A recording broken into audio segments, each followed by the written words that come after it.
Hello everyone. This video we are going to be discussing about your CA final AFM paper.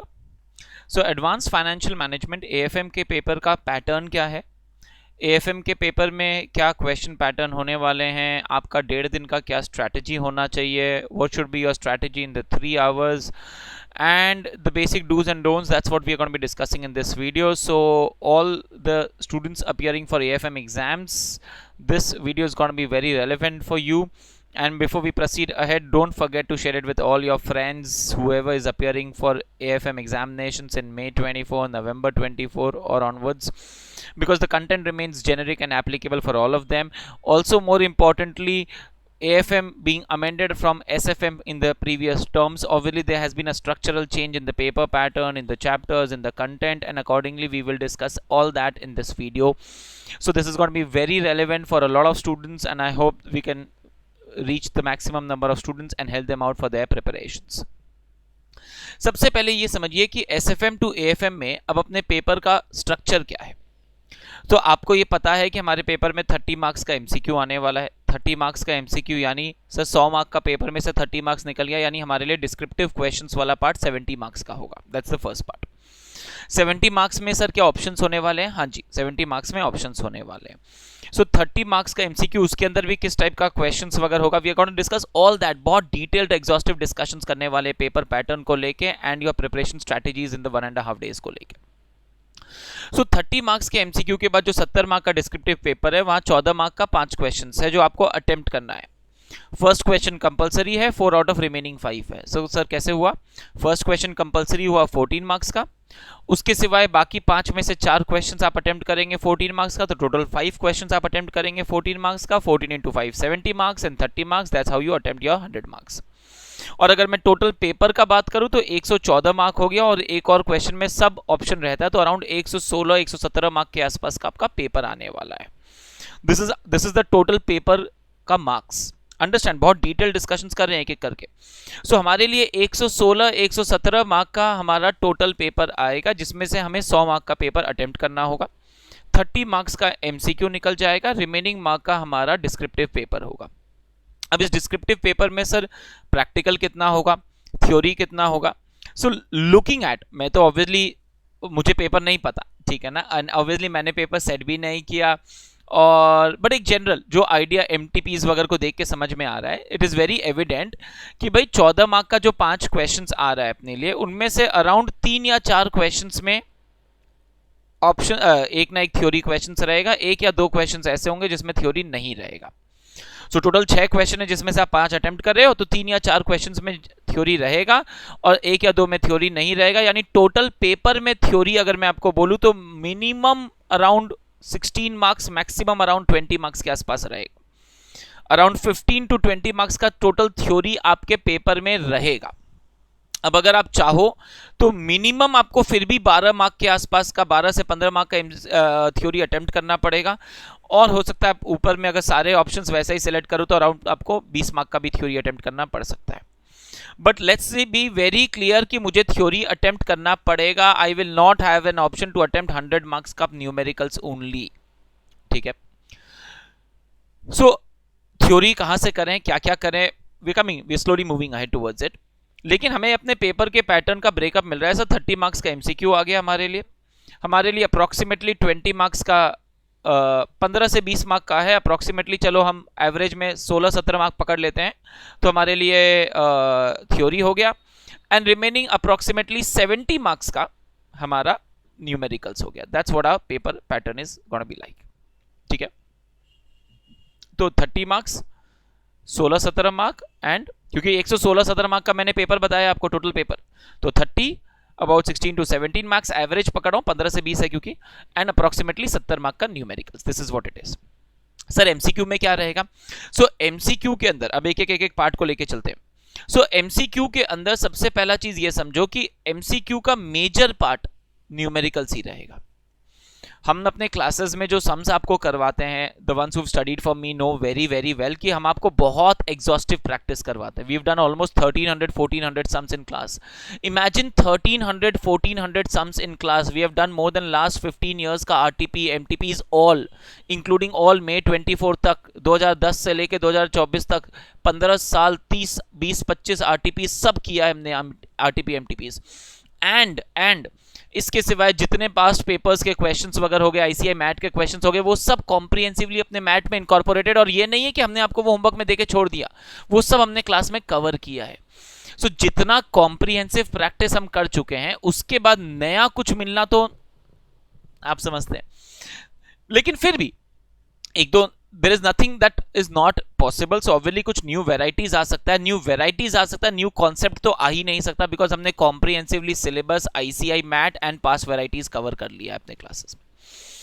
So MCQs के लिए अपने classes में जो छोटे छोटे एग्जाम्पल स्टार्टिंग में करवाते थे, या जो बड़े सम कराते थे जिसके 3-4 पार्ट होते थे, ये 2 वेराइटी के क्वेश्चंस होते हैं जो आपके लिए एमसीक्यू में आ जाएंगे. जो स्टूडेंट्स मेरे साथ एमसीक्यूज प्रैक्टिस किए, एमसीक्यू का अलग सेशंस लिया हमने, जिन्होंने वो एमसीक्यू सेशंस देखा है उनको पता है. हमने एमसीक्यूज में देख लिया सर, एमसीक्यू में क्वेश्चन वही आते हैं जो हम क्लास में करते थे, बस फर्क सिर्फ इतना है कि अब उसके साथ में 4 ऑप्शन दिया हुआ है और मेरे को ऑप्शन चूज करना रहता है. ओके, सो एमसीक्यू को लेके अलग से लोड नहीं लेने का. हाँ, अब जैसे हम आरटीपी एमटीपी सॉल्व कर रहे थे, तो एक सिक्योरिटाइजेशन का थ्योरी पर भी एक पूरा caselet based, case study based MCQs था. Similarly let's say security analysis based भी हमने किया था, जो आरटीपी एमटीपी का था. और हमने क्लियरली आपको बोला था कि ऐसा नहीं है कि एमसीक्यूज में सिर्फ न्यूमेरिकल्स ही आना है, थ्योरी भी आ ही सकता है. ऑब्वियस सा बात है, ज्यादा करके न्यूमेरिकल्स आएगा ऑब्वियसली, बिकॉज एक प्रैक्टिकल पेपर है, लेकिन थ्योरी भी आ सकता है. तो थ्योरी को ड्यू वेटेज देना. मैंने 16-17 मार्क का थ्योरी आपको डिस्क्रिप्टिव पार्ट में बोला है, यहां पे भी 3-4 तो थ्योरी कम से कम निकल के आ सकता है. सो वो अपने को लेके चलने का, ठीक है ना. That's how the MCQ part gets covered. But I strongly recommended all my students, all the students I've been interacting with, that you don't need to take too much of a load for MCQs, because आपने conceptually अगर अच्छे से prepare किया है, MCQ will be a cakewalk. आपके लिए option सामने दिख रहा होगा तो बहुत ज़्यादा easy हो जाएगा आपके लिए. हाँ, MCQ कैसे अप्रोच करें, तो उसके लिए 1-2 MTPA भी अगर आपने देख लिया तो आपको कॉन्फिडेंस आ जाएगा कि उसको अप्रोच और हैंडल कैसे करना है. नेक्स्ट, मूविंग फॉरवर्ड, तो नेक्स्ट हम आते हैं अपने थ्योरी में. सर थ्योरी कैसे अप्रोच करें, कहां से पढ़ना चाहिए, कितना थ्योरी पढ़ना चाहिए. सो बी वेरी क्लियर, हमारे पास ना 4-5 तो प्योर थ्योरी चैप्टर्स है. सबसे पहला वाला फाइनेंशियल पॉलिसी एंड स्ट्रेटेजी वाला, दूसरा रिस्क मैनेजमेंट वाला, तीसरा रिस्क मैनेजमेंट वाला प्योर थ्योरी चैप्टर्स में से, उसमें भी वैर है बट प्योर थ्योरी चैप्टर्स में से मानते हैं उसको. सिक्योरिटाइजेशन वाला, स्टार्टअप फाइनेंस वाला. इसके सिवाय अगर आप समझो तो अपने लिए ना म्यूचुअल फंड्स में बहुत सारा थ्योरी ऐड हुआ है. म्यूचुअल फंड्स में नया अमेंडमेंट्स, तो 4 प्योर थ्योरी चैप्टर्स हो गए अपने लिए. 4 प्योर थ्योरी चैप्टर्स मिलाकर कम से कम 2 या 3 क्वेश्चन आएगा ही आएगा. 4 कौन कौन सा? Startup finance, securitisation, risk management, financial policy and corporate strategy. 4 chapter मिला के मिनिमम 2 एंड अप टू 4 भी आ सकता है, बट मिनिमम 2 से 3 क्वेश्चन आएगा ही आएगा. ये एकदम अच्छे से आपको कर लेना चाहिए. दूसरा, अमेंडमेंट्स. सो म्यूचुअल फंड्स में बहुत अमेंडमेंट्स आया, डेरिवेटिव्स में कुछ नए अपने गोल्ड वगैरह का अपने लिए कई सारे अमेंडमेंट्स वगैरह आए थ्योरी के अंदर. फिर अपने लिए गिफ्ट वाला पूरा अमेंडमेंट्स वाला थ्योरी के अंदर कवरेज वगैरह आया था अपने लिए. तो बहुत सारा अमेंडमेंट थ्योरीज है, हमने 2 या 3 क्लास लिया है अलग से अमेंडमेंट थ्योरीज का. वो अमेंडमेंट थ्योरीज मिला के कम से कम 1 या 2 क्वेश्चन आना चाहिए. ICAI is famous for giving surprises, so I will not be surprised अगर ये सारा एग्जैक्टली ऐसे नहीं आए. तो मैं ये इतना क्वेश्चन बनाया सर, इतने तो सारा थ्योरी हो गया, फिर तो और कुछ आएगा ही नहीं. जरूरी नहीं है, ऐसा नहीं है, हो सकता है, but ideally I feel 2 question तो मिनिमम आना ही चाहिए प्योर थ्योरी चैप्टर से, और एटलीस्ट 1 या 2 क्वेश्चन आना ही चाहिए अमेंडमेंट से. This is what my strong feeling is. तो अगर आप amendments plus pure theory chapters अच्छे से कर रहे हो तो that should sufficiently take care of your theory वाला part. Okay, now coming to the practicals and the chapters. So कौन से वाले चैप्टर्स क्या इंपॉर्टेंस है, क्या वेटेज है, ये आपको एक स्टैंडर्ड थोड़ा सा पता भी होगा. हम थोड़ा सा भी डिस्कशंस कर भी रहे हैं इसको लेके. मेरे दो मेन वॉल्यूम्स जो है हमारे, वॉल्यूम 1 एंड वॉल्यूम 2, हम हमेशा स्टूडेंट्स को ये बोलते हैं कि हमारा volume 1 will cover approximately 70% of the practicals at least, will cover at least 70, क्या अब तो इनफैक्ट 70, मतलब भाई 70-75% ऑफ द प्रैक्टिकल पार्ट। तो प्रैक्टिकल यानी हम जो आपको 70 मार्क का प्रैक्टिकल्स इन डिस्क्रिप्टिव बता रहे हैं, अराउंड लेट्स से 20-25 मार्क का प्रैक्टिकल्स इन एमसीक्यू होगा। तो ये जो अप्रोक्सीमेटली 90-95 मार्क्स का प्रैक्टिकल्स हो रहा है अपने लिए, ये 90-95 मार्क्स के प्रैक्टिकल्स का एटलीस्ट 70% यानी कम से कम 60-65 मार्क का क्वेश्चन सिर्फ हमारे वॉल्यूम 1 से आना चाहिए। सो अगर आपने वॉल्यूम 1 अच्छे से किया है, स्ट्रांगली किया है, तो वो 60-65 मार्क्स आपका सॉर्टेड है। प्लस अगर आप थोड़ा सा थ्योरी अच्छे से कर रहे हो तो कोई एग्जामिनेशन तो रोक ही नहीं सकता, you can easily score a 70s-80s।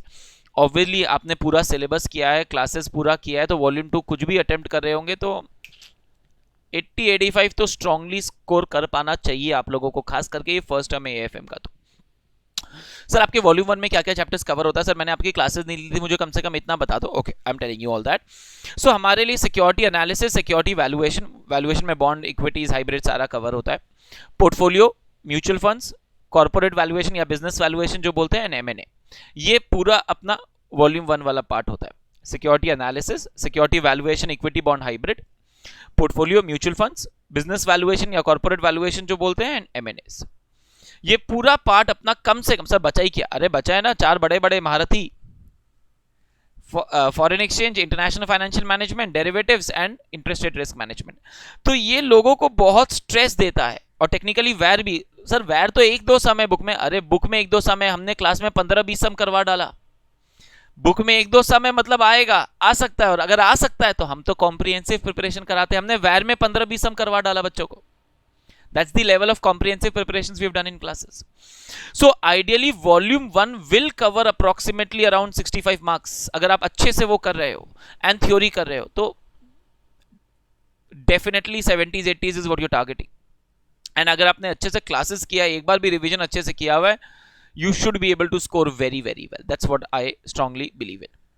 Now quickly आपके 1.5 दिन का क्या रिविजन का स्ट्रैटेजी होना चाहिए ये भी एक बार डिस्कस कर ले रहे हैं। सो 1.5 दिन में प्लीज अंडरस्टैंड, जब आप एफआर के बाद आ रहे हो, मेरा पर्सनली ये मानना है and like I been telling you, मेरा मेन फोकस होता है थ्योरी प्लस वॉल्यूम 1, क्योंकि मुझे पता है थ्योरी प्लस वॉल्यूम 1 मेरा बच्चा का कम से कम 80-85 मार्क्स कवर कर देगा। और अगर 80-85 मार्क्स मेरा बच्चा अच्छे से अटेम्प्ट कर ले रहा है, ठीक है ना, मेरे स्टूडेंट्स मेरे बच्चे हैं, ठीक है ना, उनको उसी प्यार से उसी तरीके से पढ़ाता हूं मैं। So if all my students they are being able to attempt 80-85 marks, they are confident of the paper, तो एटलीस्ट 70 के आसपास डेफिनेटली स्कोर कर लेना चाहिए। सो वो सबसे प्राइम टारगेट होता है हमारा।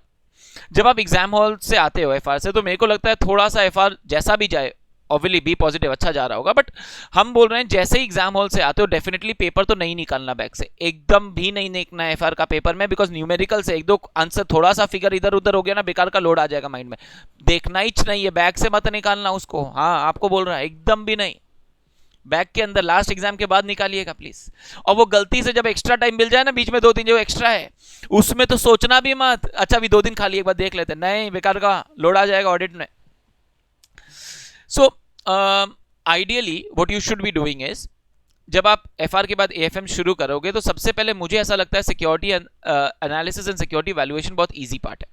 बॉन्ड्स नॉर्मल टाइम वैल्यू के साथ में ही हो जाता है। इक्विटी एंड हाइब्रिड ये डेफिनेटली बहुत इजीली आप कवर कर सकते हो, कंप्लीट कर सकते हो, ये आपको कवर करना चाहिए। साथ साथ में mutual fund, mergers and acquisitions, ये 2 और बहुत छोटे इजी चैप्टर्स हैं। मर्जर्स एंड एक्विजिशंस में हमने सम बहुत सारे किए हैं, लेकिन वैरायटी उतना ज्यादा नहीं है, तो थोड़ा set of formulas and concepts बहुत कम है। तो अगर अपने security analysis, security valuation, mutual funds और एमएनए पहला दिन कर ले तो एक बहुत अच्छा पोजीशन आपने क्रिएट कर लिया है अपने लिए। इनमें से अगर खाली म्यूचुअल फंड तक कर सको तो भी बहुत अच्छा है, डिसेंट है, कोई टेंशन नहीं है। Next day early morning definitely आपको पोर्टफोलियो के साथ शुरू करना चाहिए। Why? Because portfolio has a lot of concepts. Portfolio में फॉर्मूलाज बहुत है, वेराइटी बहुत है, तो अगर आपने अच्छे से, खास करके हमने आपको 2-2.5 घंटे का पोर्टफोलियो का पूरा रिवीजन करवा रखा है, तो उस रिवीजन के बाद डेफिनेटली पोर्टफोलियो हर एक चैप्टर्स का रिवीजन करवाया हमने आपको, उस रिवीजन के थ्रू वो पूरा कॉन्सेप्ट 2-2 घंटे में रिवाइज हो जाएगा। हम वो 10 घंटे वाले मैराथन में बिलीव नहीं करते, हमने 2-2 घंटे का मैराथन आपको ऑलरेडी दे दिया है। It's all there in your app, आपको तो खाली करना है। उसका व्यूज भी अनलिमिटेड दिया हुआ है। अगर व्यूज रिलेटेड इशू हो, बैक ऑफिस को फोन कर लेना। सो ऑल सॉर्टेड है, आपको खाली एग्जीक्यूशंस करना है, बाकी बैकएंड आपका हमने टेकन केयर है।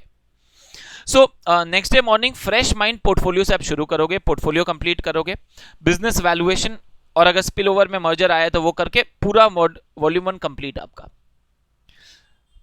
In between consist obviously because बहुत सारा न्यूमेरिकल्स हो रहा है, तो बीच में थोड़ा सा, जैसे पोर्टफोलियो के पहले ओवरनाइट अगर कर सको, एक थ्योरी चैप्टर कर लिया, स्टार्टअप फाइनेंस, छोटू सा फाइनेंशियल पॉलिसी, नेक्स्ट डे बीच में सिक्योरिटाइजेशन कर लिया, तो थ्योरी को इन पैचेस कर लिया।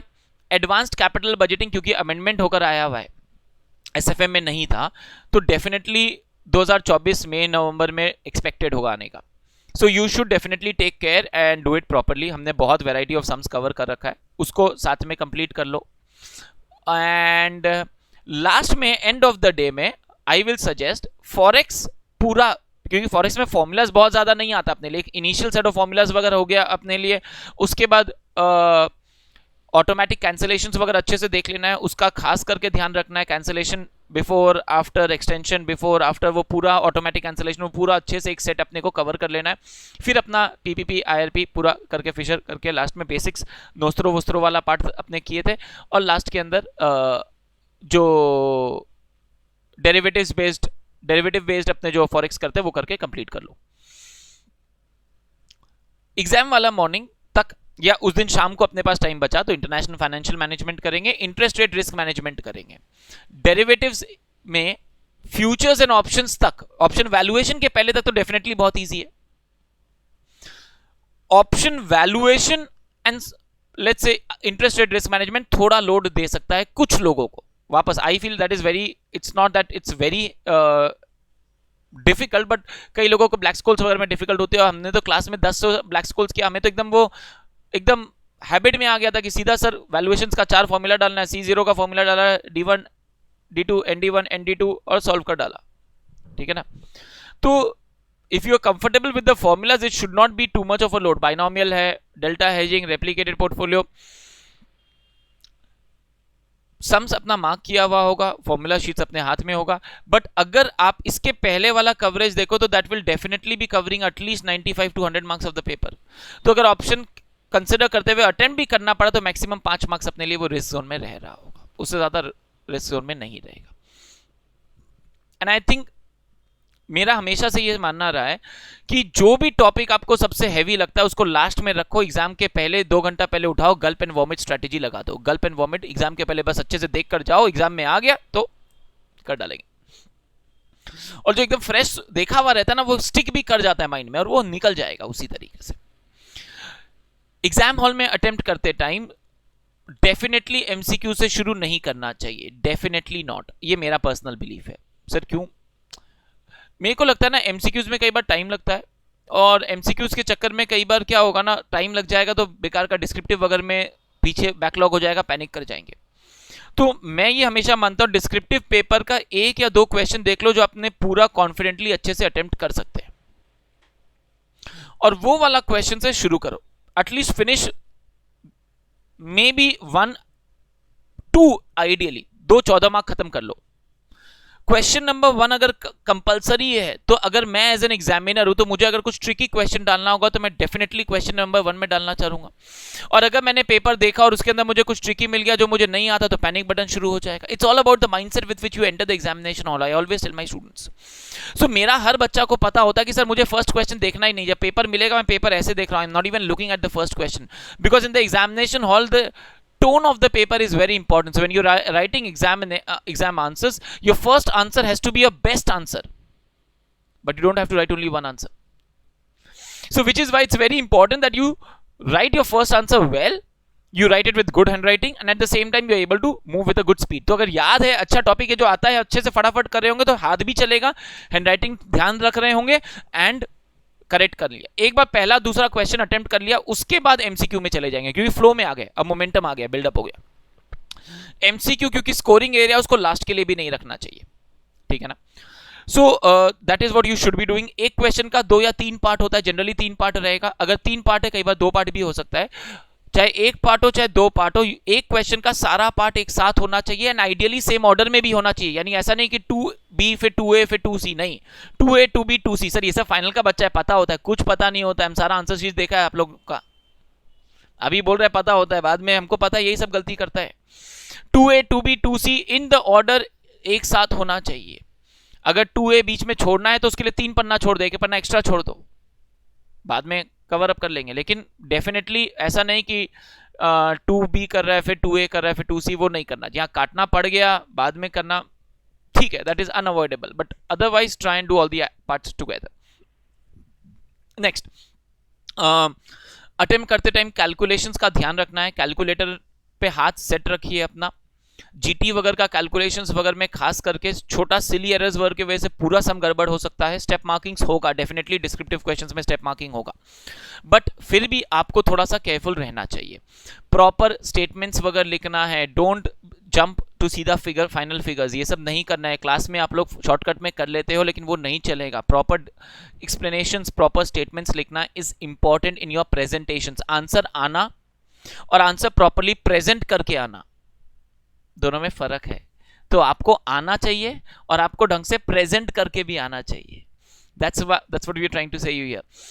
सर एमसीक्यू सॉल्व करने के टाइम प्रैक्टिस कर कुछ कैलकुलेशंस जो करना रहेगा, क्या करेंगे उसका, तो कॉपी का जो आप आंसर शीट का जो आपका डिस्क्रिप्टिव का आंसर शीट होगा उसका लास्ट पेज को रफ पेज बना दो, ऊपर लिख दो रफ वर्क। डिस्क्रिप्टिव का भी कई बार होता है कैलकुलेशंस के लिए कोई रफ पेज चाहिएगा, तो लास्ट पेज को ऊपर में ही हेडिंग लिख देना पहले रफ वर्क, तो वो पन्ना रफ है, बाद में भूल कुछ लोड नहीं है, और उसमें जो भी डिस्क्रिप्ट कैलकुलेशंस करना हो करते जाना, लास्ट में काट देना, काटना भूल भी गए तो लोड नहीं, ऊपर में अपने रफ वर्क लिखा हुआ होता है। सो जो आंसर बुकलेट मिला है उस बुकलेट का लास्ट पेज को as a rough work use कर लीजिएगा for calculations of descriptive also and for calculations of MCQs also. Theory वगैरह लिखते टाइम थोड़ा सा ध्यान रखना है, डोंट राइट, और please ensure that you starting every part in a fresh page, तो 2A एक फ्रेश पेज से स्टार्ट होगा, 2B एक फ्रेश पेज से स्टार्ट होगा, save paper but not in the examination hall, try and please ensure all these things in your examination halls. आपके लिए बहुत सारी चीज़ें अनअवॉइडेबल होगी, लेकिन अपने आप को थोड़ा सा प्रिपेयर करके जाना है एग्जामिनेशन हॉल्स में। So please set your hands set your hands on the calculator, on the pen that you gonna use. ये सब हाथ सेट नहीं होता है, दूसरे एग्जाम तक लोग ऐसे हाथ में व्रिंकल्स आ गया, हाथ ऐसे झाड़ते हुए दिखाई देते हैं, that's purely because they not got comfortable with the pen with the calculator. I always say my students your devices have to be like an extension of your arm. मेरा कैलकुलेटर पे हाथ ऐसे चलता है, don't even look at that. मैं calculations करके बाद में खाली वेरीफाई कर लेता हूं सही हुआ कि नहीं, मेरे को देखना ही नहीं है, मेरा कैलकुलेटर फटाफट चल रहा है। That's how you have to be comfortable with your devices. So get comfortable with those devices, अभी अपने पास टाइम है। You should be solving 1 or 2 RTPs, 1 or 2 MTPs। If you have not done that you should, if you have done that very good. Last के 1.5 दिन में आप कुछ भी नया नहीं देखोगे। अगर आपने कुछ नहीं देखा है in the last 1 month 2 month, आप नहीं देखोगे, be sure of that, unless you have not done like 30-40% of the paper, that's otherwise आपने जो 2 महीने में नहीं देखा और 1.5 दिन में नया देख के पैनिक मत करिएगा।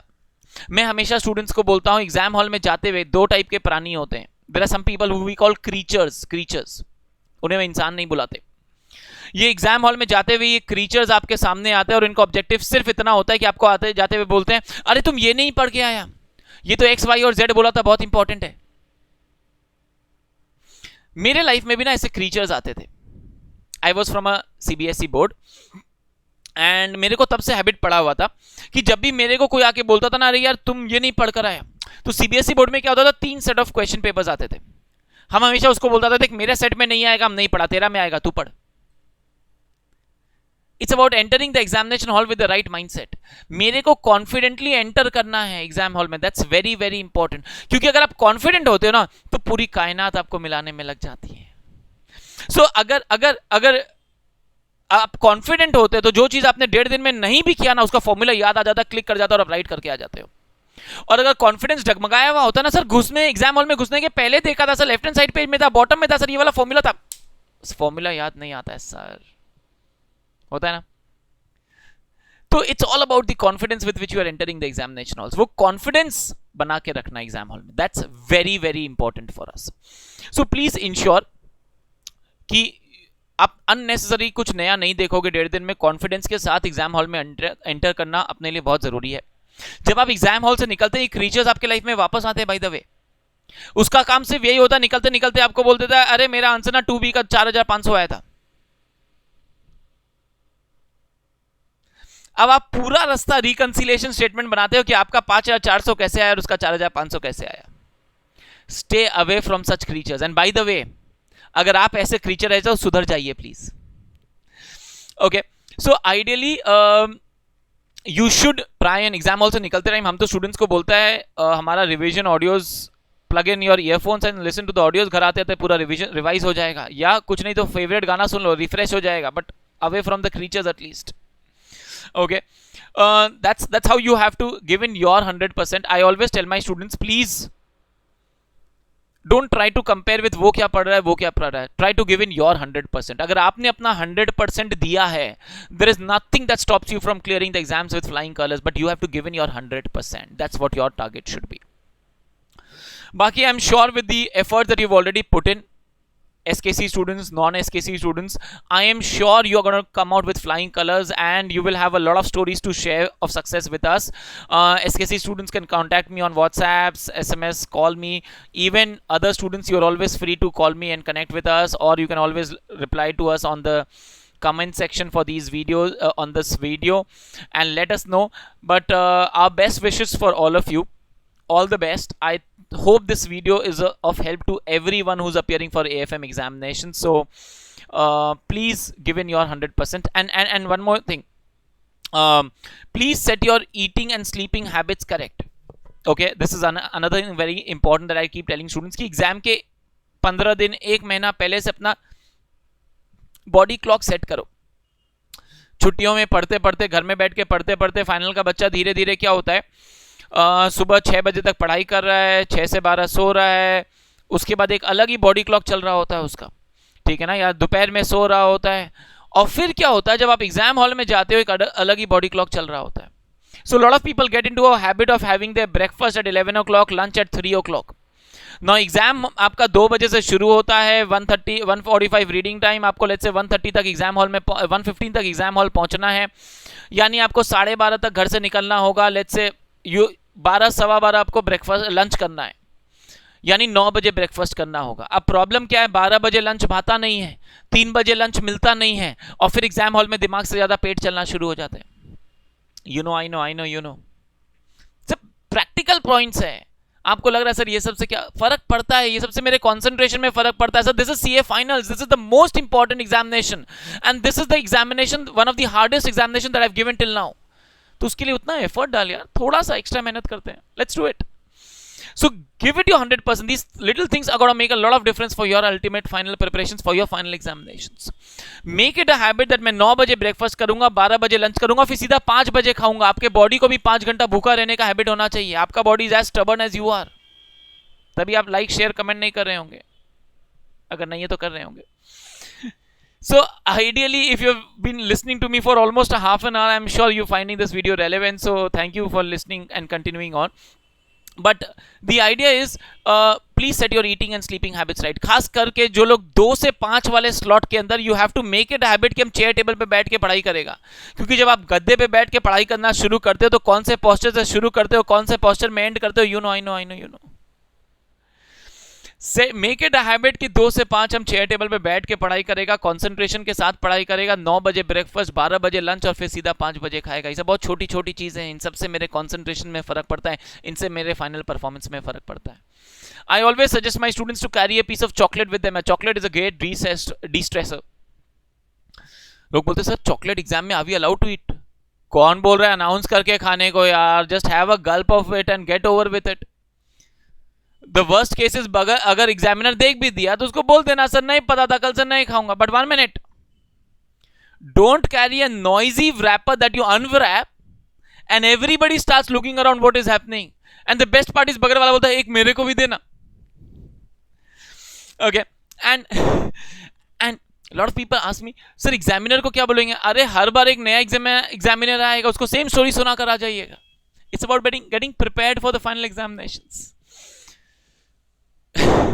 just give it your 100%. That's important. ये सब छोटी छोटी चीजें, but all that accumulates to the final preparation for the final examination. Little, ठीक है ना, जोड़ के let's make it large. Let's give it our 100% for this final examinations. I hope this video has been relevant for all of you. You find it useful and helpful. If you definitely found it useful and helpful, you will not be selfish and you're gonna share, like, and comment. And I hope we can reach maximum people and help maximum people in their final preparations. So all the best. God bless. Thank you, and let's hope it makes a positive impact for everyone. Thank you.